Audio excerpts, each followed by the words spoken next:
नमस्कार, स्वागत आप सभी का। मैं हूं आपके साथ पुनीत मिश्रा और न्यूज़ 18 का डिजिटल प्लेटफॉर्म आप देख रहे हैं। आज हमारे साथ खास मेहमान हैं जिनसे हम बात करेंगे दुनिया की। और दुनिया की जब बात करते हैं तो सबसे अहम बात हो जाती है मिडिल ईस्ट की, क्योंकि दुनिया को जब पढ़ने जाएंगे तो उसमें मिडिल ईस्ट का अध्याय इतना बड़ा है और इतना कठिन है कि उसे समझना और उसे सुलझाना आसान तो नहीं होता, लेकिन इसे समझना और सुलझाना दोनों हम चाहते हैं। और इसीलिए इन दिनों दुनिया में जो कुछ चल रहा है, पूरा फोकस इस वक्त ईरान पर है, मिडिल ईस्ट पर पूरा फोकस है। और इसी चीज़ को समझने के लिए हमारे साथ खास मेहमान इस वक्त जुड़े हुए हैं। सीधे उनके पास चलते हैं, उनका स्वागत करते हैं और समझते हैं ईरान को लेकर जो कुछ चल रहा है, मिडिल ईस्ट को लेकर जो कुछ चल रहा है, आने वाले दिनों में क्या हालात, क्या परिस्थितियाँ हो सकती हैं और ईरान में क्या सत्ता परिवर्तन होने वाला है। इसी चीज़ को समझ रहे हैं। हमारे साथ DU के असिस्टेंट प्रोफेसर जुड़े हुए हैं। सीधे उनके पास चलते हैं और उनसे बात करते हैं, समझते हैं कि क्या कुछ कहानियां हैं। डॉक्टर नदीम, उनका स्वागत करते हैं। डॉक्टर साहब, स्वागत है आपका। और क्या इस वक्त सबसे पहले तो मैं आपसे समझना चाहूँगा कि तस्वीर क्या बन रही है, पिक्चर क्या नज़र आ रही है मिडिल ईस्ट की, खास तौर पर ईरान को लेकर। देखिए, ईरान बहुत ही संवेदनशील जगह है। उसके पास तेल के ज़ख़ीरे हैं, एक स्टोर है बहुत बड़ा, और उस पर दुनिया भर की निगाहें लगी हुई हैं। और ख़ास तौर पर जो वेस्ट कंट्रीज़ हैं वो तो बहुत ही ज़्यादा एक चाहो-चोस के साथ उसे देखते हैं और वो चाहते हैं कि वहाँ पर जो खनिज पदार्थ है या वहाँ का जो पूरा मैकेनिज़्म है वो किसी तरीके से कंट्रोल किया जाए। और वेस्ट हमेशा से ही मिडिल ईस्ट को एक उपजाऊ भूमि के रूप में देखता आया है। और अगर हम पीछे इतिहास पर नज़र डालें तो ये हालिया घटनाओं में हमारे पास सद्दाम हुसैन की मिसाल है, यानी इराक़ की है, लीबिया है हमारे सामने, ट्यूनीशिया है, मिस्र है। मिस्र में हुस्न मुबारक का 40 साल पुराना जो दौर इक़्तिदार था, जो शासन था, उसको भी उखाड़ फेंका महाशक्तियों ने मिलकर। और वहाँ के तेल पर और दूसरी चीज़ों के ऊपर जो कुदरत ने उसे दिए हैं उनके ऊपर नज़र है। और ईरान का मामला इसलिए भी ज़्यादा गंभीर हो जाता है और हॉट हो जाता है इसलिए कि वहाँ पर ख़ामनेई जैसे लोग मौजूद हैं और ख़ामनेई साहब एक मजबूत नेता हैं और वो मनमानी कम से कम नहीं करने देंगे इज़राइल को और अमेरिका को। तो ये एक रखना है, एक रुकावट है, एक बाध्यता है उनका वहाँ पर शासन होना या उनका ईरान के ऊपर ख़ामनेई का कंट्रोल होना। उसी को रोकने के लिए, उसी को तोड़ने के लिए ये सब कवायद चल रही है। और अभी जून में हमने देखा कि 12 दिन का युद्ध हुआ था और उस युद्ध के अंदर मन मुआफ़िक परिणाम नहीं मिल पाया अमेरिका और इज़राइल को। तो उसी से खींच करने के बाद अब ये एक नया, और मैं तो कहूँगा बहुत पुराना हथकंडा है, क्योंकि इस तरह के मामलात और इस तरह के खेल खेलना इज़राइल के लिए या अमेरिका के लिए बहुत ही ज़्यादा आम रहा है उधर मिडिल ईस्ट में। वो या तो लोगों को जो वहाँ पर शासन करते हैं, शासक होते हैं वहाँ के, उन्हें अपनी तरफ मिला लेते हैं, जैसे सऊदी अरब वगैरह है, कतर है। और अगर वो लोग नहीं मिलते हैं, बागी रहते हैं, तो उन्हें मरवा दिया जाता है, उनके देश के ऊपर कंट्रोल कर लिया जाता है। हमारे सामने सद्दाम हुसैन की और गद्दाफ़ी की मिसाल है। तो ये सारी की सारी चीज़ें हैं, ये उसी सिलसिले की एक कड़ी है। और ये सारे मामला मुझे ऐसा लगता है कि चलते रहेंगे जब तक वो अपनी मर्ज़ी का आदमी वहाँ पर नहीं बिठा लेते या किसी तरीके से वहाँ पर रिजीम चेंज नहीं हो जाता। डॉक्टर साहब, मैं यहाँ पर ये भी आपको बता देना चाहता हूँ कि ईरान जैसी जगह पर रिजीम का चेंज होना बड़ा मुश्किल काम है, क्योंकि उसके अंदर वो जो अहले तशय्युअ यानी जो शिया अक़ीदत है, अपने इमाम के तई मोहब्बत होना और उनके कहने पर चलना इस्लामी अक़ायद के हिसाब से एक बहुत ही पुण्य का काम है और ये मैंडेटरी भी चीज़ है। तो उन सब मामलात को लेकर अमेरिका उतनी कामयाबी या इज़राइल नहीं मिल पा रही है उन्हें, या चाह कर भी वो सब चीज़ें नहीं मिल सकती हैं, इतना आसान नहीं है। तो उसी कवायद के अंदर ये लोग लगे हुए हैं। हुसैन का नाम लिया आपने, गद्दाफ़ी का नाम लिया, मैंने हुस्न मुबारक का भी नाम लिया, हुस्न मुबारक का भी नाम लिया। सीरिया, मैंने सीरिया वाला मामला भी। सीरिया में आप अल शरा को ले आते हैं, उसी के ऊपर इतना भारी भरकम इनाम आप रखते हैं और उसको अल शरा को फिर सत्ता में बैठा दिया जाता है, रेड कारपेट पर उसका वेलकम करते हैं। निर्वासन झेलना पड़ रहा है वहाँ के राष्ट्रपति बशर उल असद को। दूसरी तरफ अगर आप ईरान की तरफ देखें तो गलबहियाँ कर रहे हैं रेज़ा पहलवी, अमेरिका में और इसराइल में जाकर वो गलबहियाँ करते हुए नज़र आ रहे हैं। ये इसको कैसे देखते हैं और कितना परिवर्तन, क्योंकि हम देख तो रहे हैं कि वहाँ पर प्रदर्शन लगातार चल रहा है, वहाँ पर लोगों की मौत हो रही है, इंटरनेट 60 घंटे से बंद है, और लगातार धमकियां दी जा रही है। अमेरिका ने तो ये तक कह दिया है कि हम लोडेड है, पैक्ड हैं और कभी भी अटैक तक कर सकते हैं। हाँ बिल्कुल, वो अटैक की मुद्रा में है और ईरान भी डिफेंस की मुद्रा में। और रज़ा पहलवी एक ट्रम्प कार्ड है उनके लिए, ट्रम्प के पास। तो रज़ा पहलवी को दिखा कर देखिए, मैं आपको एक बात बताता हूँ कि मिडिल ईस्ट की जो जनता है वो ख़ास तौर पर बाहर की जो शक्तियां हैं, महाशक्तियां हैं, उनके डायरेक्ट कंट्रोल को पसंद नहीं करते। उन्हें उन्हीं के साथ जुड़ा हुआ, उन्हीं के जैसा दिखने वाला, उन्हीं के यहाँ का आदमी चाहिए। तो रज़ा पहलवी एक ट्रम्प कार्ड है उनके पास, जिसे दिखा क्योंकि रज़ा पहलवी के तो फादर से ही ये सत्ता परिवर्तित हुई थी, जो इस्लामी क्रांति आई थी। तो उनको दिखा कर, उनको उन्हीं से जुड़ा हुआ आदमी बताकर वो एक ट्रम्प कार्ड खेल रहे हैं। लेकिन मुझे लग नहीं रहा है कि राह इतनी आसान है। ख़ास तौर पर अमेरिका यहाँ पर फेल हो रहा है। जो उसकी मिडिल ईस्ट नीति है उसमें ईरान ही सबसे बड़ा रोड़ा है और रखना है उसका, और वो अवरोध पैदा कर सकता है। तो उसे ही उखाड़ फेंकने की एक कवायद है। और जहाँ तक सर मैं बताऊं कि बशर उल असद वाला मामला था, उसे भी बड़ा लंबा चलाया गया। और वहाँ पर एक फैक्टर यह है कि वो जो जगह है पूरी की पूरी सीरिया, उसके अंदर एक जगह, एक शहर अलेप्पो नाम का, उसमें दुनिया की सबसे बेहतरीन गैस थी। उस गैस को लूटने की कवायद थी और उसमें वो बहुत हद तक कामयाब भी हो गए। रिजिम टूटा, लड़ाई होती रही, रशिया आ गया, रशिया में उनका पलायन हो गया बशर उल असद का। लेकिन अमेरिका को मनमाफिक जो चीज़ें चाहिए थी वो अभी भी उस तरीके से नहीं मिल पाई जिस तरीके से मिल सकती थी। कंट्रोल है उसका, वो पपेट की तरह काम कर रहे हैं। क्योंकि सऊदी जो गवर्नमेंट है या सऊदी शाह जो है, वो तो अमेरिका के कहने पर ही चलते हैं। उन्हीं के कहने पर और उनके चाहने पर ही वहाँ पर उन्हें राजा बनाया जाता है या शहज़ादा बनाया जाता है। यूएई का भी मामला ये, अब देखिए यूएई का मामला, अब इन्हें आपस में क्या कर दिया, लड़वा दिया। अब सऊदी अरब लड़ रहा है यूएई से। आप देखें वहाँ पर तख्ता पलट की कोशिश हो रही है। यमन को लेकर अलग अलग मामला चल रहे हैं। तो ये जितना भी उलझन यहाँ पर ये अमेरिका पैदा करेगा उतना ही ज़्यादा फ़ायदा होगा। देखिए सर, अमेरिका की नीति क्या है कि उसकी जो दोस्ती है वो उसकी दुश्मनी से ज़्यादा ख़तरनाक है। यानी दुश्मनी अगर वो करता है तो सीधा वो बम्बार्डमेंट करता है या वो सैंक्शन लगाता है। लेकिन अगर वो दोस्ती कर लेता है तो धोखा देता है। उसने हमारे साथ धोखा किया, हमारे भोले प्रधानमंत्री के साथ धोखा किया। आप देख रहे हैं ना, वो बार बार कुछ का कुछ बोलते रहते हैं। आपसे ये समझना चाह रहा हूँ कि आप जो कह रहे हैं उसके मुताबिक पिक्चर अगर इतनी खामनेई के पक्ष में है तो ये जो सैंक्शन लग रहा है, $1 14 लाख रियाल, मतलब आप वहाँ के हालात समझ सकते हैं कि कितने बुरे हालात वहाँ पर हो रहे होंगे। तो इसके पीछे सैंक्शंस हैं, ये तो समझ में आता है कि सैंक्शंस हैं इसके पीछे, और सैंक्शंस की वजह से ही वहाँ पर ये जो हालात पैदा हुए हैं वो हुए। लेकिन ईरान को ये पता था कि ये सैंक्शंस लगेंगे जब तक कि वो न्यूक्लियर एनरिचमेंट छोड़ते नहीं है, और इसके लिए वो तैयार नहीं है। नहीं, कहते हैं कि हम हथियार नहीं बनाएंगे। नहीं, न्यूक्लियर, ये देखिए जहाँ तक न्यूक्लियर की बात है, मैं आपको बताऊं, अगर ईरान उस चीज़ को छोड़ देता है तो वैसे ही और ज़्यादा कमज़ोर हो जाएगा। अभी तो वो दबाव में ही न्यूक्लियर की वजह से लिया हुआ है। अगर ईरान आपको कहीं ना कहीं मजबूत दिख रहा है तो मिसाइल पावर के अलावा वो बार बार जो न्यूक्लियर का अपना प्रोग्राम चला रहा है ना, उसी की वजह से मजबूत है।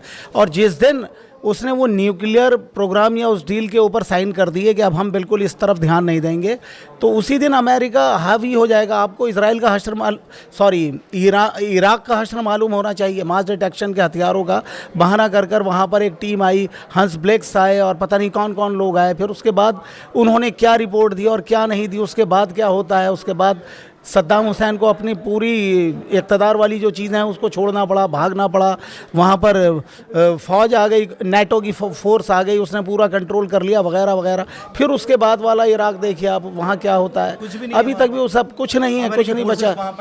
जी हाँ, तैनात वो हमेशा रहती है सर। अमेरिका का तो काम ये मिडिल ईस्ट के अंदर वो अपनी फोर्स को भी रखेगा, और वो किसी को दोस्त बनाकर लूटता है और किसी को दुश्मन बनाकर उसे लूटता है।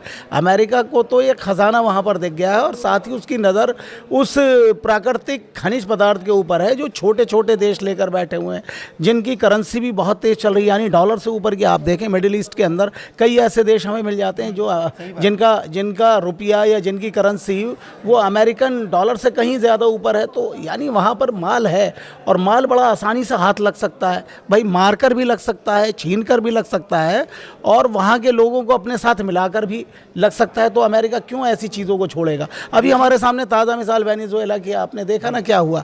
यानी तारीख़ में अगर आप इतिहास में जाएं तो इस तरह के वाक़यात हमें दिखते ही नहीं है। ये इस तरह की घटनाएं कहाँ दिखती है किसी देश का। वेनेजुएला की अगर थोड़ा सा घूम रहे हैं वहाँ पर, लेकिन वेनेजुएला की तरफ अगर बढ़ रहा है अमेरिका की तरफ, तो फिर ग्रीनलैंड और फिर कनाडा, हाँ, ये सब डॉक्टर साहब ये सब होगा, क्योंकि ये अमेरिकन रणनीति का हिस्सा है। अमेरिका की मैं आपको बताऊं, अमेरिका को ये सब इतना ज़्यादा क्यों करना पड़ रहा है। अमेरिका एक बड़ी हथियार मार्केट चलाता था, वो हथियार मार्केट कहीं ना कहीं उसकी छिन रही है, उसे चाइना पकड़ रहा है। और चाइना के भले ही हथियार ख़राब हों, लेकिन वो सस्ते हथियार देकर और तरह तरह की वैरायटी देकर उस पूरी डिफेंस वाली जो एक डील होती है या हथियार की मार्केट होती है उस पर कंट्रोल कर रहा है। अमेरिका कहीं ना कहीं उन सब चीज़ों को उखड़ रहा है। अमेरिकन डिमांड तो बड़ी महंगी है, अमेरिका का माल बड़ा महंगा। आप देखेंगे ना, हम जूते वूते बचपन में देखते थे अमेरिकन जूते, तो हमारे तो बस की बात भी नहीं होती थी कि हम अमेरिकन जूता खरीद लें, या कोई भी आप अमेरिकन माल देख लीजिए वो बहुत महंगा होता है बनिस्बत चाइना के। तो वो सारी की सारी मार्केट उधर सरक रही है, फिर वो महाशक्ति बन रहा है, यानी माली तौर पर भी, आर्थिक रूप से भी अमेरिका को पछाड़ रहा है चाइना। और ये डिफेंस वाला जो उसका पूरा मामला है, रक्षा सौदे वो जगह जगह कर रहा है, तो अपने वर्चस्व को स्थापित कर रहा है। बिल्कुल भी ये नहीं चाहता है अमेरिका कि उसका दखल ज़्यादा बढ़े, और ख़ास तौर पर वो रशिया का जब से उससे गठबंधन हुआ है चाइना के साथ तेज़, तो ये दोनों महाशक्तियाँ मिलकर उसको कहीं ना कहीं चैलेंज कर रही है। तो डॉक्टर साहब हम देखते हैं वो 3 साल से जो युद्ध चल रहा है यूक्रेन वाला, वो 3 साल तक चलना ही नहीं था, वो तो बड़े आराम से सिमट जाना था, उसमें बैठकर कोई भी बात कर लेता। अब ये पीछे से उसे हथियार देते हैं और उसके बदले में अमेरिका ये चाहता कि वहाँ की जो खनिज संपदा है उसके ऊपर कंट्रोल कर लिया जाए, उसका ठेका ले लिया जाए, यानी वो इसके कंट्रोल में आ जाए। ज़ेलेंस्की वगैरह सब मजबूर है, लोग क्या करें। एक चीज़ थोड़ा सा और, मैं जब आप रशिया और चाइना की बात करते हैं तो थोड़ा सा और घूम लेते हैं। इस वक्त जो ताज़ा खबर है इसको लेकर हमने एक चर्चा भी की थी। ताज़ा खबर ये है कि साउथ अफ्रीका में केप टाउन के जो बीचेस हैं, तट जो हैं, वहाँ पर बड़ी संख्या में ब्रिक्स के देश जो हैं, ख़ास तौर पर चाइना, रशिया और साउथ अफ्रीका तो है ही, और भी कुछ मुल्क हैं जो वहाँ पर एक बड़ी नेवल एक्सरसाइज करने जा रहे हैं। ये नेवल एक्सरसाइज ब्रिक्स की बढ़ती ताकत, अमेरिका का इस बात की चिंता कि डी डॉलराइजेशन होने वाला है, और वो उसको लेकर घबराया भी हुआ है और ये कह रहा है कि ब्रिक्स तो कुछ भी नहीं है। तो क्या ब्रिक्स कोई नई करेंसी ला रहा है? और ब्रिक्स में तो ईरान भी शामिल है और हिंदुस्तान भी। देखिए, चैलेंजिंग पार्ट बहुत सारे हैं और बहुत लोग अमेरिका से शुरू से और उसकी नीतियों के खिलाफ रहे, और अमेरिका के लिए वो हमेशा चैलेंज बने रहे। ब्रिक्स एक बड़ी शक्ति के रूप में उभरा, हमने देखा, हमारे यहाँ भी वो लोग तब आए थे। तो ब्रिक्स चैलेंज कर रहा है किसी ना किसी तरीके से। और ये जो डी डॉलराइजेशन है ना, अमेरिका सिर्फ इसी से घबराया हुआ है, वो किसी भी तरह से ये नहीं चाहता। आप देखें ना कि किस तरीके से अभी भी इतना सब कुछ होने के बावजूद भी दुनिया कसादेबाजी, महामंदी की तरफ बढ़ रही है ना, अर्थव्यवस्थाएँ टूट रही हैं, देश कमज़ोर पड़ रहे हैं। ब्रिटेन जैसा देश है वो बहुत ज़्यादा कम, लेकिन अमेरिका की जो करेंसी है वो लगातार ऊपर क्यों बढ़ रही है? अमेरिका अपने वर्चस्व को बिल्कुल उस तरीके से फैला रहा है जिस तरीके से जब अमेरिका एक महाशक्ति बना था ना, हिरोशिमा और नागासाकी के ऊपर बम मारकर, बिल्कुल वही दौर आ गया। और आपको एक बात और समझनी चाहिए, ट्रंप का कमबैक कैसे हुआ? जो मागा है, मागा क्या था? और वहाँ पर जो अमेरिका के इंटरनल हालात हैं, हमारे तो जानने वाले रहते हैं, हम उनसे बात करते हैं, तो अमेरिका के अंदर भी बहुत ज़्यादा आर्थिक रूप से पिछड़ापन आ रहा है, लोग बहुत कमज़ोर हो रहे हैं फाइनेंशियली। और अमेरिका किसी भी तरीके से, और ख़ास तौर पर डोनाल्ड ट्रंप जो कि एक कॉरपोरेट सिस्टम वाले आदमी, कॉर्पोरेट माइंड रखते हैं और बिजनेस भी करते हैं बड़ा, उन्होंने जो जो वादे किए थे और जो अपने इरादे दिखाए थे उसे पूरा करने के लिए उन्हें सब कुछ करना पड़ेगा, ये सब मजबूरी है। अब देखिए, अमेरिका के अंदर भी बहुत ज़्यादा लिबरल, बहुत अच्छे लोग रहते हैं, अच्छे लोग, तमीज़ वाले लोग, प्यार वाले लोग, शांति को बरकरार रखने वाले लोग हर जगह हैं, हर देश के अंदर। अमेरिका में हम देखते हैं कि प्रदर्शन चल रहे हैं, लगातार प्रदर्शन चल रहे हैं, मीडिया उसको नहीं दिखा रहा। वहाँ फ़लस्तीन को लेकर प्रदर्शन चल रहा है, बिल्कुल हो रहा सर। फ़लस्तीन को लेकर तो इतना ज़्यादा प्रदर्शन हुआ है कि कोई ये चीज़ें एक्सपेक्ट भी नहीं कर सकता था कि फ़लस्तीन को लेकर और वहाँ के लोगों को की हिमायत को लेकर इतनी बुरी तरह से प्रदर्शन होंगे अपने राष्ट्रपति के ख़िलाफ़, अपनी गवर्नमेंट के ख़िलाफ़। अपोजिशन तो वहाँ की बड़ी स्ट्रांग रही है, मीडिया भी वहाँ की स्ट्रांग रही है, लेकिन जनता पहली बार हमें दिखा, यानी हम ऐसा तसव्वुर भी नहीं कर सकते, सोच भी नहीं सकते, हमारे संज्ञान में भी ये सब बातें नहीं आ सकती थी कि वहाँ की जनता इस तरीके से अपने ही राष्ट्रपति के खिलाफ, जिसे वो बहुत कुछ मानती है, प्रोटेस्ट करेगी लगातार। ट्रंप अपनी मनमानी कर रहे हैं, आपका कहना ये है। रिजीम चेंज करने की कोशिश पहले भी इसराइल भी ये कह चुका है कि हम चाहते हैं रिजीम चेंज हो जाए। हमको दुश्मनी नहीं है, इस ईरान से दुश्मनी नहीं है, लेकिन रिजीम से दुश्मनी है और रिजीम बदल जाना चाहिए। एक बात ये, दूसरा कि रिजीम चेंज करने की जो बात और रेज़ा पहलवी के सामने आने की बात जो है, इसको अगर समझा जाए तो थोड़ा सा मैं चाहूँगा कि आप थोड़ा सा इसके बारे में बताएं कि ईरान 1989 के पहले क्या था और उसके बाद क्या हुआ।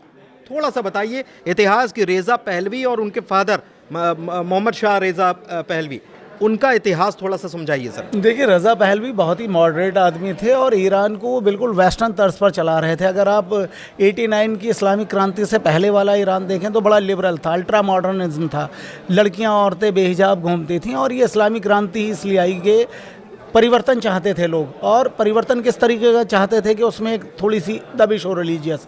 वो तो अल्ट्रा मॉडर्निज्म की तरफ उनकी सोच बड़ी लिबरल थी। वहाँ पर बहुत सारी चीज़ें जो इस्लामिक पॉइंट ऑफ व्यू से ममनू है या हराम है, उनका बहुत ज़्यादा चलन था। लोग शराब पी रहे थे वहाँ पर उस तरह के क्लब्स वगैरह बने हुए थे और वो पूरा का पूरा वेस्टर्नाइज सिस्टम वहाँ पर चल रहा था। उसी की तब्दीली के तौर पर लोग आए। क्योंकि ईरान का एक जो मैं आपको बताऊं, जो रिलीजियस पॉइंट ऑफ व्यू से जो अहले तशय्युअ वाला शिया सिस्टम है, शिया अक़ीदा है इस्लामिक, वो बड़ा मजबूत है और उसके अंदर बहुत ज़्यादा अहमियत है अपने इमाम की। और ये एक इमाम के तौर पर आयतुल्लाह ख़ुमैनी साहब आए और उन्होंने वो सलमान रश्दी वाला एक मैटर था उसको बोलकर वो जो उनके ऊपर मौत का जो फतवा लगाया, तो उसको लेकर दुनिया भर में बहुत ज़्यादा मशहूर भी हुए और इज़्ज़त भी उन्होंने पाई। अब उन्हीं के नक्शे कदम पर ये चल रहे हैं। लेकिन एक बहुत ही अच्छी यहाँ पर बात यह है कि हालात को देखते हुए, इतने ज़्यादा सेंक्शन होने के बावजूद, इतनी ज़्यादा बंदिशें होने के बावजूद, प्रतिबंध होने के बावजूद ईरान को एक बेहतरीन शक्ति यानी एक डिफेंस वाली शक्ति के तौर पर आयतुल्लाह खामनेई साहब ने महसूस किया और उसे बनाया। ठीक है। और तेल बेच कर या जो कुछ भी उन्होंने किया, जिस भी तरीके से इतनी ज़्यादा बाउंडेशंस थी, उन्होंने बहुत ज़्यादा मजबूत रखा। और कोई ये तसव्वुर भी नहीं कर सकता था, सोच भी नहीं सकता था कि ईरान जो बहुत ही दबा कुचला पड़ा हुआ है एक तरफ, वो इजराइल के ऊपर इस तरह की मिसाइल। मैं आपसे एक चीज़ समझना चाह रहा हूँ। एक बात चल रही है रिजीम चेंज करने की, तो रिजीम क्या चेंज हो जाएगा। और दूसरी बात ये भी, भले ही वहाँ पर जो प्रदर्शन चल रहे हैं उसको और बढ़ावा या एक प्रदर्शनकारियों को उम्मीद ये देने के लिए कि खामनेई साहब जो हैं वो निर्वासन पर जा सकते हैं, मतलब देश मुल्क को छोड़ सकते हैं। एक बात। दूसरी बात कि मेरा सवाल ये है कि इसमें मुस्लिम मुल्क ख़ास तौर पर जो पाकिस्तान गलबैया करता हुआ नज़र आता है और हर बात के लिए कहता है कि हमारे पास एटम बम है और अगर ईरान के ऊपर कोई दिक्कत आएगी तो हम उसको चलाने के लिए तैयार रहेंगे, आज पाकिस्तान खामोश क्यों है? देखिए, पाकिस्तान तो ऐसे बेवकूफ़ बनाता आ रहा है। पाकिस्तान को तो अपना पैसा वैसा लेना है, इससे लेना है, उससे लेना है, यहाँ लेना है, वहाँ लेना है, उसका उद्देश्य ही वही है। अब एटम बम का वो बहाना रखकर दुनिया भर से पैसा कमा रहा है और दुनिया भर में भी ख़ास तौर पर इस्लामी ममालिक से, और वो अपने आप को बहुत ज़्यादा शक्तिशाली दिखाता है। अभी उसने सऊदी अरब के साथ पैक्ट किया। लेकिन हालात देखिए सर, जब हम जियो पॉलिटिक्स की बात करते हैं या खुले तौर पर हम सामने आते हैं ना पॉलिटिकली, या हमारी कूटनीति जो होती है वो कहने वाली अलग होती है और करने वाली अलग होती है। देखिए, मैं आपको एक बहुत ही भरोसे के साथ बात बता रहा हूँ, रिजीम चेंज करना इतना ज़्यादा आसान नहीं है। अगर मैं दूसरी बात भी बोलता हूँ, अगर मान लीजिए रिजीम चेंज भी हो गया तो मुझे नहीं लगता कि एक लंबे टाइम तक वो जो रज़ा पहलवी हैं वो वहाँ पर टिक पाएंगे। क्योंकि ईरान के लोगों का जो मिजाज है ना, जो वहाँ के बहुसंख्यक हैं, उनका वही इस्लामिक सिस्टम जो है वो उसको फॉलो करने वाले लोग हैं। और ये जिस तरह की आपके सामने घटनाएं आ रही है, मज़ार को तोड़ा जा रहा है, श्राइन को तोड़ा जा रहा है, मस्जिद को, तो ये तो वहाँ के मुस्लिम ये सब हरकत नहीं कर सकते। इसके अंदर तो शरारती एलिमेंट हैं जिन्हें ख़ास तौर पर स्पॉन्सर्ड किया गया है या भेजा गया है वगैरह वगैरह। ठीक है। कुल मिलाकर हमने मिडिल ईस्ट के हालात को समझा, जो रिजीम चेंज करने वाली चीज़ें चल रही हैं, जो अटैक करने वाली बातें हो रही हैं, तमाम तरीके की चीज़ें निकलकर सामने आ रही, खबरें निकलकर सामने आ रही, दावे किए जा रहे हैं और ये तक बताया जा रहा है कि ऐसा ईरान कर सकता है, ऐसा अमेरिका कर सकता है। लेकिन इस बीच ज़मीनी हकीकत क्या है, ज़मीनी हालात क्या हैं, और वहाँ के हालात को जो बेहतर तरीके से समझते हैं वो हमारे साथ मौजूद थे। और डॉक्टर नदीम अहमद से हमने आज समझा कि वहाँ पर ईरान में या मिडिल ईस्ट में जो चीज़ें चल रही हैं उसके पीछे कैसे कैसे दिमाग काम कर रहे हैं और उनकी मंशा या उनकी नीयत क्या कुछ काम कर रही है। फिलहाल इस चर्चा को यहीं विराम देते हैं। चर्चा कैसी लगी ज़रूर बताइएगा। बहुत धन्यवाद।